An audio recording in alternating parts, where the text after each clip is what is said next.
Panginoon, maraming salamat sa laging pagbibigay ng mga araw na puno ng blessings. Salamat sa proteksyon mo na lagi kong kasama para sa akin at sa aking buong pamilya. Thanks for your provision, your guidance and protection. Thank you also, God, for your faithfulness and love for us, Lord. Panginoon, i-bless niyo po ang aking plano sa aking buhay at sa aking pamilya. Alam ko po na lagi niyo akong pinoproteksyonan kasama ng aking mga pangarap. Panginoon, hindi po ako isang perpektong tao at alam ko po na hindi rin perpekto ang aking plano. Pero kayo na po ang bahalang mag-ayos ng mga mangyayari.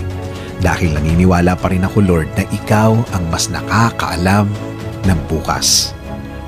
Alam ko po, Lord, na marami pa akong dadaanan para matupad ang aking plano sa aking buhay. Pero alam ko po na bibigyan niyo po ako at ang aking plano sa buhay ng